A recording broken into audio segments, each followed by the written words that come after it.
स्थापितं येन भूतले स्वयं रूपं कथामयं तदाति स्वपदान्तिकं। जय श्री कृष्ण चैतन्य प्रभु नित्यानंद श्री अद्वैत गदाधर श्रीवासादि गौर भक्तवृंद। हरे कृष्णा कृष्णा कृष्णा हरे हरे, हरे राम राम राम हरे हरे। अभी थोड़ी देर पहले हमने बड़ा सुंदर सॉन्ग गाया था, तो मैं सोच रहा था कि संक्षिप्त में उसका अर्थ आपको बताया जाए। भक्तिनाथ ठाकुर ये सॉन्ग लिख रहे हैं, इसमें कह रहे हैं कि अनादि कर्म फले, अनेक अनेक अनेक जन्मों के कर्म के फल, अनेक जन्म। कई बार कुछ लोग कहते हैं कि मैंने तो हमारे जन्म मेरे इस जन्म में मैंने कुछ भी नहीं गलत किया। कई बार कहते हैं कि मुझे कुछ याद नहीं कि मैंने इस जन्म में वो ऐसा घिनौना कार्य किया हो, मुझे इतना बड़ा सजा क्यों दिया जा रहा है। लेकिन कई बार हम उनको कहते हैं कि क्या आप इसी जन्म का स्मृति आप जानते हो, लेकिन पूर्व जन्म का हिसाब किताब कौन चुकाएगा। आपने पूर्व जन्म में जो कुछ किया है उसका हिसाब कौन चुकाएगा। कई बार लोग कहते हैं ये तो सब केवल कल्पना मात्र है, किससे देखा है पूर्व जन्म। तो फिर हम उनको बताते हैं कि 2 साल पहले इसी समय आप क्या कर रहे थे ये आपको स्मरण नहीं है। तो क्या इसका अर्थ ये होता है कि 2 साल पहले आप जिंदा ही नहीं थे? इसका अर्थ ये तो नहीं होता। इसका अर्थ है कि अपनी स्मृति पे इतना भरोसा मत करो कि मुझे इतना याद है। इसलिए पूर्व जन्म में जो कुछ हुआ है उसको आप भूल चुके हो, इसको आप याद के शरीर बदलने से। तो अनेक अनेक जन्म बीत गए हैं। अर्जुन ने भगवद गीता के 4थे अध्याय में कहा है, बहु ने मैं व्यतीतानि जन्मानि तव चार। उसके पहले अर्जुन ने पूछा था कि मैं ये कैसे मान लूं कि आपने ये ज्ञान सूर्य के देवता देवास्मान को करोड़ों साल कर दिया, मैं कैसे मान लूं। तो भगवान ने उनको ये कहा, अर्जुन मेरे और तुम्हारे अनेक जन्म हुए हैं, लेकिन वो सबको मुझे याद है, मैं लेकिन तुम्हें स्मरण नहीं। इसलिए हमारे कई जन्म हो चुके हैं। रोज हम जैसे कपड़े बदलते हैं वैसे आत्मा शरीर बदलता रहता है। और आज आपने सफ़ेद रंग पहना है, कल नीला पहनोगे, कल पीला पहनोगे, उसके बाद वो पहनोगे। तो आप जब मिरर के सामने जाते हो आपको जो कुछ दिखाई देता है वो आपको कुछ साल के लिए दिया गया एक कपड़ा है, सेट है।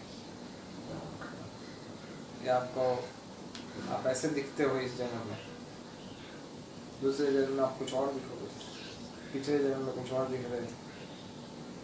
आज आप इंडिया के रहने वाले दिख रहे हैं, क्या पता पूर्व जन्म में आप वाइट बॉडी वाले होते, विदेशी, या फिर अफ्रीकन होते, ब्लैक बॉडी, क्या पता हम कैसे दिखते हैं।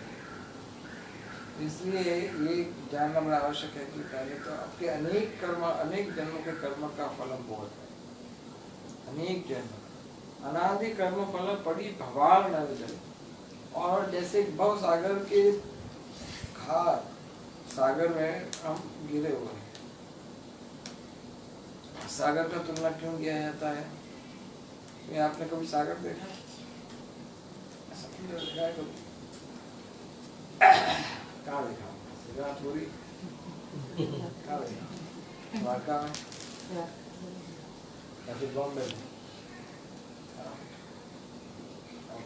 गुजरात के लोगों जनरली सबसे ज़्यादा यही स्थान पे समुद्र देखने को प्राप्त होता है, गुजरात में उनके आसपास के।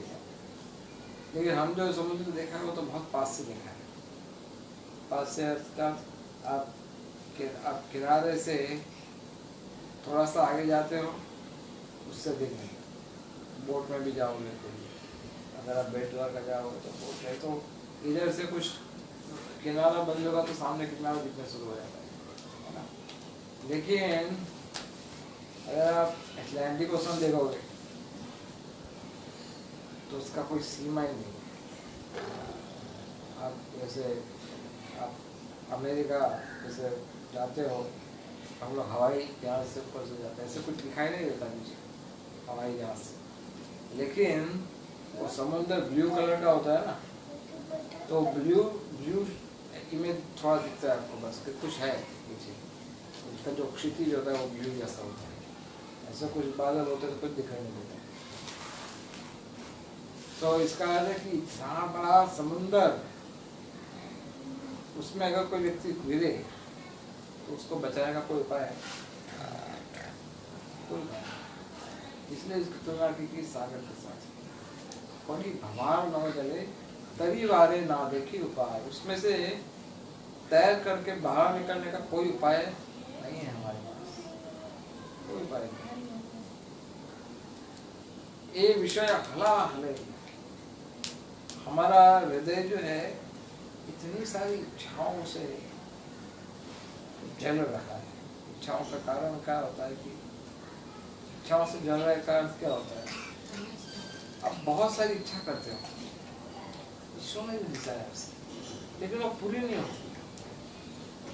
इच्छाएं जो इतनी सारी होती है वो पूरी नहीं होती, और वो नहीं पूरी करने का जो दुख होता है वो इच्छा पूरी करने के सुख से अधिक होता है। आपकी इच्छा जो है वो पूरी, अभी 100 इच्छा में से 2 इच्छा पूरी होती है और 98 इच्छा पूरी नहीं होती। 98 इच्छा जो पूरी नहीं होती उसके कारण रोता रहता है पूरा दिन, और वो जो 2 इच्छा पूरी होती है वो अपने आप को बड़ा सुखी मानने लगता है। मैं देखो कितना बड़ा सुख सोता है। 98 इच्छा में हाय हाय अब क्या करेंगे, और वही 98 इच्छाओं को पूरी करने में अन्य 100 इच्छाओं का जन्म हो जाता है। उसमें से 1-2 पूरी हो गई, लेकिन कोटा तो बढ़ गया है ना। 100 में से 2 पूरी हुई, 200 में से 4 पूरी हुई, लेकिन जो नहीं पूरी हुई उसका कोटा तो बढ़ गया। तो ये और इतना कष्ट देता है ये विषय हला हले दिवा निशी हिया जले, इनका हलाहल विश्व जैसा ये इच्छाएं हमारी दिन रात हमारे हृदय को कष्ट देते, दिन रात। कष्ट दूसरा एक कारण ये भी है कष्ट का कि आप बड़ी श्रद्धा के साथ किसी भौतिक सुख को भोगने का प्रयास करते हैं, बड़ी श्रद्धा के साथ कि मुझे इससे आनंद मिलेगा, इससे सुख प्राप्त होगा, लेकिन इसका परिणाम विपरीत आता है। कैसे विपरीत आता है? वो सुख थोड़ी देर के लिए आके चला जाता है और फिर आपको असंतुष्ट अवस्था में छोड़ के चला जाता है। अभी ऐसी असंतुष्ट अवस्था का परिणाम यह आता है, असंतुष्ट अवस्था का, कि आपकी इच्छा डबल हो जाती है। ऐसा समझ लो कि आपको बड़ी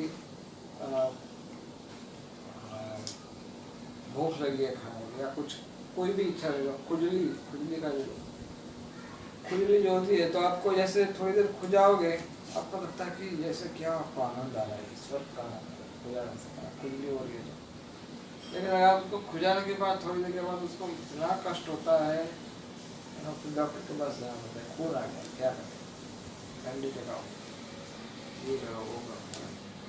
तो इस तरह से इच्छाओं के कारण दिन रात प्रयास तो हमारा पूरा होता है कि हम सभी इच्छाओं को पूरी करें, प्रयास तो हमारा पूरा होता है। इसके लिए जो कुछ आवश्यक है, बांग्ला चाहिए तो बांग्ला लेंगे, गाड़ी चाहिए तो गाड़ी लेंगे, धन चाहिए तो धन लेंगे, जो कुछ भी इसके लिए आवश्यकता है हम सब करेंगे, क्योंकि हमारे पास शक्ति है, हमारे पास बुद्धि है, हमारे पास बल है।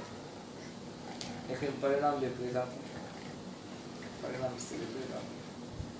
इसलिए ना देखी उपाय तरी बारे ना देखी उपाय ये विषय हला हले दिवान ऋषि लिया जाए निरंतर कष्ट अनुभव करते हैं, मन कभी सुख नहीं पाए, और मन में सुख का एक अंश भी नहीं आता है। तो सौदा तो घाटे का सौदा है। आपको रोना ज्यादा होता है, अधिक होता है, और प्रसन्न होना कम, तो घाटे का सौदा है। Material life is bad bargain. Material life इसका सबसे बड़ी प्रॉब्लम है इसे आशा पाश, आशाओं का इच्छाओं का जो पाश है, सहस्त्र शत शत बहुत सारी इच्छाएं हैं हमारी, और हमारा वास्तव में यही समस्या है कि हम इच्छाओं के दास बन गए। आशा पाश शत शत क्लेश है अविगत। अविगत का अर्थ होता है कि रुकने का नाम नहीं लेता है। बस ये एक बार थोड़ा कर लो प्रभु, बस वो एक बार ये हो जाए, बस ये थोड़ा धन की आवश्यकता ये कर, लेकिन ये नहीं रुकेगा, ये आपके हाथ में नहीं है, आप इसको रोक नहीं पाएंगे। क्योंकि कई चीजें होती है कि जो आपको स्वयं निश्चय कर लेना पड़ेगा, निर्णय लेना पड़ेगा। आप समय के ऊपर उसको छोड़ नहीं सकते। तो आशा पास सर्व सतत क्लेश प्रवृत्ति उर्मिलता है खेला, और ये प्रवृत्ति उर्मिलता है खेला मीन्स ये जो हमारी भौतिक प्रवृत्तियां हैं, टेंडेंसी कि हम तो स्वतंत्र विचार के हैं, हम तो वही कार्य करेंगे कि जो हमारा मन कहेगा, हम किसी की सुनेंगे, उनकी सुनेंगे जो हमारी सुनेंगे, या फिर जो हमें मान पूजा प्रतिष्ठा देता है उसकी हम सुनेंगे। तो ये सब जो विचारधारा है स्वतंत्रता, ये मुख्य मूलतः हमारे अहंकार के वश है। एक्चुअली हमारा अहंकार जो है बहुत बड़ी समस्या है। हम चाहते हैं कि अहंकार से मुक्त हो, लेकिन हम थोड़ा भी अगर हमारा कोई अपमान करे, थोड़ा भी अगर हमारी इच्छा से कुछ विपरीत हो, तो हम इसको स्वीकार करने के लिए तैयार नहीं होते। cannot accept it। और तब आपका ब्लड पूरा एकदम बॉयल होने लगता है, पूरा ब्लड बॉयल होता है, फिर आप परेशान हो जाते हो, लंबी सांस लेनी पड़ती है, अब क्या करें। तो ऐसे कई समस्या आती है, लेकिन ये इसलिए होता है क्योंकि हम समझते हैं कि मुझे कोई मना नहीं कर सकता, संसार में आज तक कोई पैदा नहीं कि जो मुझे मना है। और ऐसे मिल जाता है आपको 1000 लोग कि जो आपको मना कर देते हैं आपकी बात को, तो आप परेशान हो जाते। इसलिए ये ईगो प्रॉब्लम जो होती है वो यूनिवर्सल कॉमन प्रॉब्लम, सब लोग को ये समस्या है। तो ये ईगो का जो समस्या है, इसके कारण हम लोग फंसे रहते हैं। काम क्रोध आदि छय बाट पाड़े देव भय। काम क्रोध मोह लोभ, काम क्रोध लोभ मोह मत्सर्य, ये जो 6 शत्रु है ये निरंतर हमें भयभीत करते हैं। भयभीत करते तो कोई भय नहीं करता। भयभीत का अर्थ क्या है?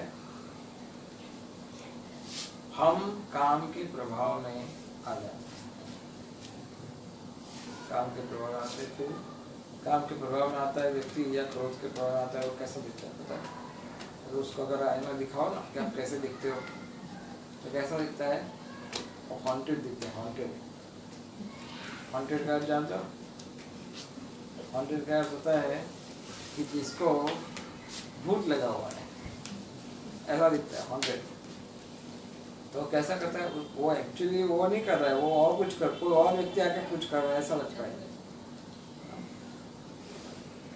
हॉन्टेड ऐसे होते हैं कि आपको अरे भाई ये क्या कर रहा है ये, लेकिन वो कुछ नहीं कर रहा है, उसके अंदर जो फॉरेन एंटिटी आया वो कर रहा है ये सब काम उल्टा सीधा। तो ये काम क्रोध में व्यक्ति ऐसा हो जाता है, काम के प्रभाव में आता है तो अपने आप को भूल जाता है। वो आप कौन हो भाई, आप सोचो सही आप क्या कर रहे हो, क्या ये आपको शोभा देता है या नहीं देता, भूल जाता है।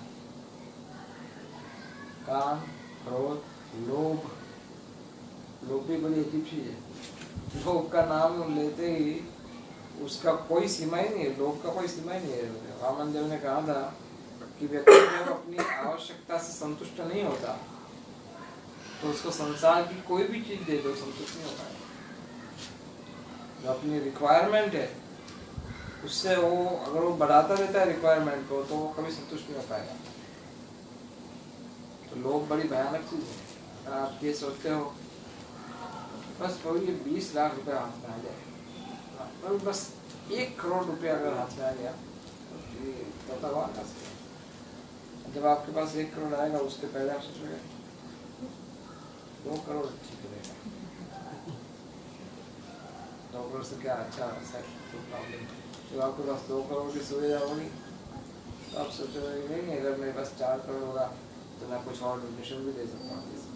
तो ये चक्कर चलते चलते चलते आप बूढ़े हो जाओगे। फिर आप बोले अब तो फोर्सफुल रिटायरमेंट, गवर्नमेंट भी धक्का मार गया निकल यहाँ से। तो इस तरह से हमारा जो मटेरियल डिजायर है काम वो अधिक बाट पड़े गए भय अवसान हविल आसिलेगा अवसान। और ऐसा लग रहा है कि जैसे मेरा मृत्यु करीब आ गया। ज्ञान कर्म ठगद हुई, ज्ञान और कर्म, फिर मुझे लगा चलो हम भगवान का सेवा करते हैं कुछ, तो उसमें फिर ज्ञान में फंस जाते हैं। जैसे कोई ज्ञान मार्ग निराकार को उपासना करने लगता है, कोई देवताओं की उपासना करने लगता है, इस तरह से उसमें फंस जाते हैं। या फिर ज्ञान कर्म, कर्म में देवताओं की उपासना करता है, ये इधर ये मेरा पूरा करोगे तो मैं क्या बोलते उसको, ये क्या बोलते उसको, मन्नत। ये होगा तो ये पूरी करेंगे, वो करेंगे, ये होगा तो वो पूरी करेंगे, उसमें ही बेचारा फंसा रहता है। इधर ये पूरा करेंगे उसमें वो करेंगे। तो ज्ञान और कर्म जो है वो एक रूप से देखा जाए तो ठग है। ठग का है चीटर्स, वो आपको धोखा देते हैं। ठगत हुई मोरे प्रतारियालय, ऐसा लगा वो जब मुझे खींच रहे, कैसा लग रहा है जैसे कि दुख के अगाध सागर में फेंक देते हैं। कई बार कहते हैं हम लोग कि अगर कोई एक व्यक्ति डूब रहा है, डूबता हुआ व्यक्ति का उद्धार हो सकता है, नो प्रॉब्लम, कोई सहायता भेजने से वो होता है। लेकिन डूबता हुआ व्यक्ति के पास अगर ज्ञान भी होता है, ज़्यादा बुद्धि भी होती है, जैसे साइंटिस्ट होता है या कोई ऐसा नॉलेज भी होता है, ज्ञान, तो डूबते हुए व्यक्ति के कंधे पे अगर एक पत्थर का शिला लगा दो, शिला से बांध दो उसको, तो क्या होगा, तेजी से डूबेगा, है ना। ऐसे तो डूबने ही वाला था, लेकिन अब तो इसके पास शिला भी है, पत्थर भी लगाया हुआ है उसके साथ, तब तो तेजी से डूबेगा। मीन्स जिसके पास अधिक ज्ञान, रूप, धन, सौंदर्य, कीर्ति, वैभव, ये सब जिसके पास अधिक होता है तो उसके पास डूबने के चांसेस भी ज्यादा होते हैं, वो डूब जाता है। इसलिए कहा जाता है दिन अधिक दया करे भगवान। पंडित खुले ना क्या है वो खुलेगा, दिन अधिक दया करेगा। जो जिसके पास कुछ नहीं है भगवान उसको अधिक दया करते हैं, और जिसके पास बहुत सारे वैभव है, सब कुछ है, तो जल्दी शरणागत नहीं होता भगवान। भगवान को शरणागत होने में उसको टाइम लगता है। उसको बोलना पड़ता है, उसको कोई बोलता है तो उसको तब तुम मुझे सिखाओगे, तुम मुझे सिखाओगे, वो स्वीकार नहीं कर पाता। भगवान खुद सिखा रहे सबको, भगवान से बड़ा कौन है। तो आगे कहते हैं कि ऐसे दयनीय अवस्था में, दुखी अवस्था में, भाव सागर में डूबे हुए, इतना सारा बोझा उठाए हुए, इतना जल रहा हूँ कष्ट के मारे, इतना दुखी हो रहा हूँ, इतना एंजाइटी है, इसलिए कृष्णा ए है ना समय बंधु, ऐसे समय में कृष्ण आप मेरे परम मित्र हो, यह तो बेस्ट फ्रेंड है। भगवान को बंधु, बंधु का अर्थ होता है बड़ा करीब का मित्र है। Krishna is real friend. हमारे यहाँ के जो मित्र होते हैं तो आज मित्र है, कल नहीं। ये शरीर जब तक है तब तक मित्र है, शरीर नहीं फिर नहीं। वो फोटो का मित्र रहेगा, आत्मा का मित्र नहीं रहेगा। बात अगर आत्मा का भी मित्र होगा लेकिन उसको पता ही नहीं कहाँ गया उसका मित्र। तो इसलिए एक ही मित्र ऐसा है कि जो आप कभी नहीं छोड़ेगा। आप उनको छोड़ने का प्रयास करोगे फिर भी वो आपको नहीं छोड़ेंगे। तो ऐसा भगवान कहते तुम तो मूर्ख है, तुझे कुछ आता नहीं, लेकिन मुझे तो बुद्धि है ना, मैं तुझे ऐसे फंसना नहीं दूंगा, किसी में पकड़ दूंगा। क्यों? प्रेम। हे कृष्णा, हे है ना समय बंधु, तुम ही कृष्ण के पास। कृष्णा तुम मेरे बंधु हो, सखा हो, और आप वास्तव में करुणा के सागर हो, कृपा सिंधु। इसलिए मुझे कृपा करी, तोलो मोरे बोले, मुझे बलपूर्वक इसमें से निकाल लो। ये इसमें मैं तो चाहता भी नहीं, देखो मेरा दुर्भाग्य, मैं तो चाहता भी नहीं कि मैं ये बड़े सागर से बाहर आऊं। हमें रस्सी भी फेंक रहे, आओ बहुत लोग रस्सी फेंकते हैं, आओ चलो पकड़ लो इसको, हम बाहर निकाल देते थे, लेकिन वो भी नहीं। इसलिए कहते हैं तोलो मोरे भले, बलपूर्वक बांध के खींच के बाहर निकाल लो मुझे इसमें से, मत रखो इसको सागर का। फिर कह रहे हैं पति तक इनको रे धोरी, मुझे बहुत तुच्छ पतित मान करके, दास समझ करके स्वीकार कीजिए। आपके पाद पद्मों में की धूलि के जैसे आप मुझे स्वीकार कीजिए, ऐसा समझ लो कि मैं एक छोटा सा कौन आपके चरणों में। भक्तों ठाकुर कह रहे कि मुझे इस तरह से आश्रय दीजिए, क्योंकि अभी तो मैं नित्य दास। कृष्णा, मैं वास्तव में ये शरीर नहीं, मैं आपका नित्य दास हूँ, किंतु माया के कारण भूल चुका हूँ। भूलिया माया के दास, मैं माया के कारण ही भूला हुआ हूँ, मैं आपका दास हूँ। इसलिए मैं बद्ध होकर के आपके शरण में आया हूँ, मेरा उद्धार कीजिए। बड़ा सुंदर सॉन्ग भक्तों ठाकुर ने लिखा है। तो इसमें अगर आप भगवान की प्रसन्न, भगवान की कृपा चाहते हैं तो विनम्र होना आवश्यक होता है। आपको विनम्र होना चाहिए। जैसे आप पिछले दिन सुन रहे थे कि भगवान के भक्तों को प्रभुपाद अपने आध्यात्मिक गुरु के जो गुरु भाई हैं उनको पूरा आदर देना चाहिए। जैसे साउथ इंडिया में जब चैतन्य महाप्रभु गए थे तो सभी वैष्णव का वो आशीर्वाद लेते थे, और प्रभुपाद भी जब अमेरिका गए थे तो सभी भक्तों का आशीर्वाद लेते थे। ये विनम्रता सबसे भक्तों का सबसे बड़ा गुण है। आज हम संक्षिप्त में चर्चा करने वाले हैं 2 मिनट, जिसमें हमारे जो वरिष्ठ भक्त हैं उनके साथ हमारा वरिष्ठ गुरु भाई, उनके साथ हमारा कैसा व्यवहार होना चाहिए। तो सबसे पहले हमारा जो बिहेवियर है, हमारे सभी गुरु भाई के हम दास हैं, और वास्तव में विस्तृत रूप से देखा जाए तो सभी भक्तों के दास हैं। ये नहीं सोचना चाहिए कि ये मेरा गुरु भाई है तो ये अधिक अच्छा है और वो मेरा गुरु भाई नहीं है तो कम अच्छा है, ये नहीं सोचना चाहिए। क्योंकि इसका एक इतना बड़ा फैमिली है जिसमें सभी भक्त एक दूसरे के साथ जुड़े हुए हैं। तो अगर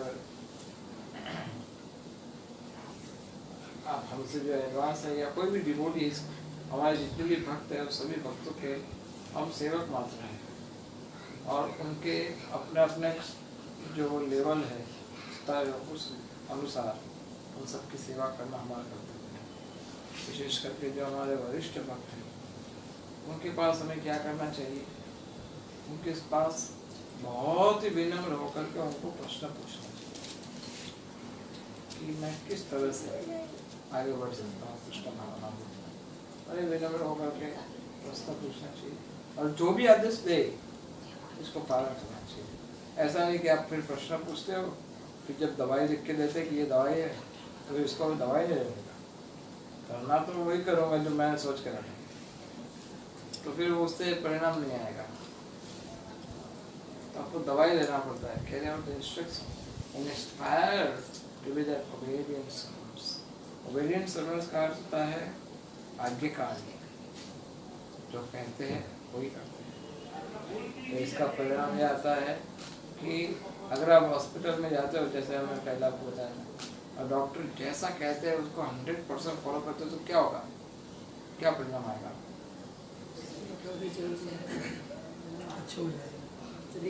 अगर आपको बोला है कि कल शाम को डिस्चार्ज है आपका, लेकिन आप 100% फॉलो करते हो, तो क्या चांसेस हैं? आपको सुबह ही डिस्चार्ज कर दो, है ना, कंफर्म। सो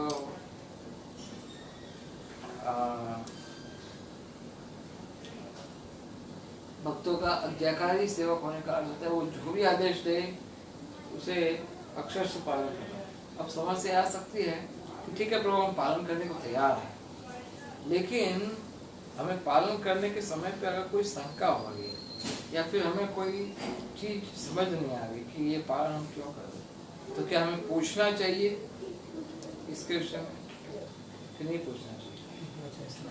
पूछना चाहिए, राइट, कि मैं इसको पालन करने को तैयार हूँ, लेकिन मेरे मन में ये प्रश्न आ रहा है, अब इसका क्या करूँ? तो उसका उपाय है कि आप उनको पूछो, और वो जो कहते हैं उसको फॉलो करो। फिर भी समझ नहीं आ रहा, फिर से पूछो, फिर नहीं समझ, फिर से पूछो। इस तरह से आप अच्छे से फॉलो कर पाएंगे। फिर आपके जो इक्वल है, अर्थात